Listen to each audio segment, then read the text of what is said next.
It's GCNdex, and this is the emergence of a powerhouse. And you can't coach that. Over here we have the other half of the...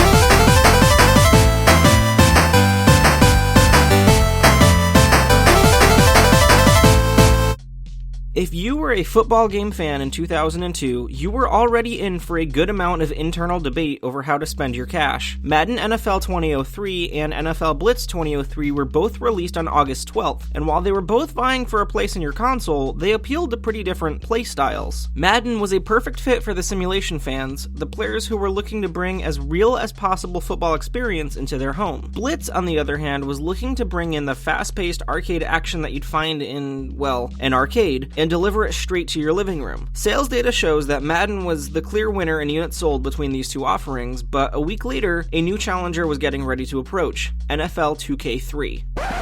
But before we dive into the only entry in the series to appear on the GameCube, it's important to take a look back to the beginning, back to the Genesis, John Madden, and Joe Montana.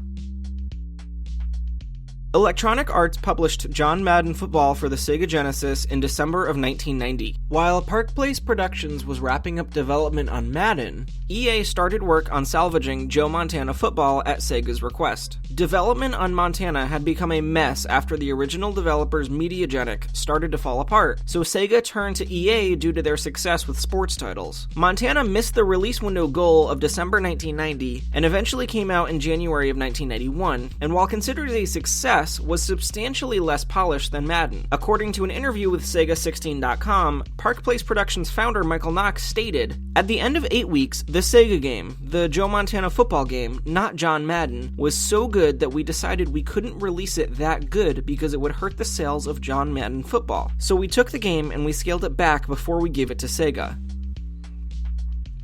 With Madden solidified as the standout sports title in the home market, and Montana a close second, the Genesis was seen as the go-to sports console. When the time came around for the Dreamcast to hit the shelves, Sega knew that they needed lightning to strike twice. Allegedly, and according to Sega CEO Bernie Solar, EA agreed to come to the Dreamcast, but only if they had complete sports exclusivity. This complicated matters as Sega had just acquired Visual Concepts, a development studio out of Novato, California, with the intent to launch a Sega exclusive line of sports titles. According to Solar, former EA CEO Larry Probst disagreed with the situation, and EA decided not to release any titles on the Dreamcast. Visual Concepts' NFL 2K series was a direct response to the lack of Madden on the platform, and it did really well. The first title received some positive reviews for a launch title, and NFL 2K1 brought some incredibly improved gameplay mechanics and player animations. Due to the death of the Dreamcast, 2K2 was the first to go multi-platform and was a weak entry, barely improving upon the previous release, and it had a stale reception. The important thing that 2K2 did, however, was bring the NFL 2K name to more players, setting them up for a great couple of years. NFL 2K3 was released on August 21st, 2002 on the PlayStation 2, Xbox, and most importantly for us, the GameCube. You may think that releasing in the shadow of two other football titles might be damaging to 2K3, and yes, Madden did sell better, but Sega took aim at the beast and began their assault on the best-selling sports game series of all time. A simulation title designed to be the ultimate football experience, NFL 2K3 brought with it a vastly improved franchise mode, interactive menus, current at the time real-life and custom coaches, and a licensing deal with ESPN. This brought SportsCenter halftime reports, player awards, and post-game and weekly wrap-ups, and ESPN's Dan Patrick even presented the opening movie. While this all led to a stellar presentation, it was the gameplay on the field that really mattered. This, unfortunately, is where things start to crack and fall apart.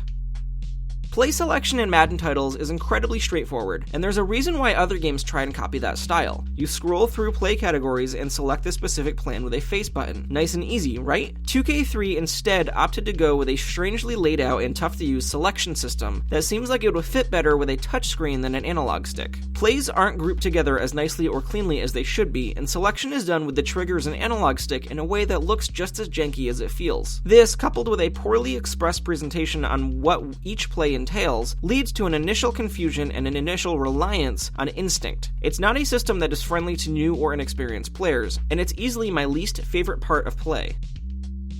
The frustration flips back around, however, once you hit the field. Passing, rushing, catching, all of the cool and important things you need to do feel great to execute and aren't going to be tough to pull off. One nice thing about 2K3 is that it's as technical as you need it to be. It'll never be an arcade action sports title like Blitz, but it can run right alongside Madden with how deep you can go into the simulation. Franchise mode is a very real and immersive offering, so much so that you can even scout players in the combine and manage the assistant coach's hours to get the most information about the young players. Team management is aesthetically deep, but not overly technical, so even the most casual player can jump in and manage a great team without having to jump through a bunch of hoops or spin a lot of plates.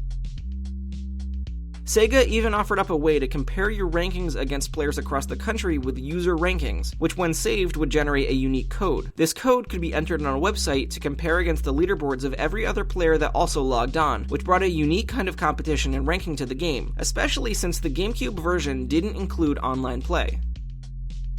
NFL 2K3 was the only NFL 2K game to be released for the GameCube. The follow-up, ESPN NFL Football, shied away from the 2K branding and leaned heavily on the ESPN license. And the final game in the series came the year after that, ESPN NFL Football 2K5. 2K5 had a unique release due to the fact that it was released at $19.99, severely undercutting Madden NFL 2005, which was a standard $49.99. This greatly impacted the sales of Madden that year, and in response, Madden NFL 2005's price dropped to $29.99. In an effort to ensure something like this would never happen again, EA signed an exclusivity deal with the NFL, becoming the sole creator of NFL video games. This made sure that there would never be another 2K title to compete with Madden, and Sega ended the franchise. To this day, EA still holds the rights to the NFL license, but we can still look back on what once was. Instead of being a singular entry in a forgotten sports franchise, NFL 2K3 played a small part in a larger and much more dramatic moment in history. That is it for this week's episode of GameCubeNdex. If you enjoy the videos every week, consider backing us on Patreon. Even $1 a month will do a lot to support the project and help improve the experience. It's entirely up to you. Either way, please continue to show your support by subscribing, sharing, following along on Twitter at GCNdex and at GCNdex.com. Thank you so much for watching. Tune in next time when we throw those monkeys off cliffs again in Super Monkey Ball 2.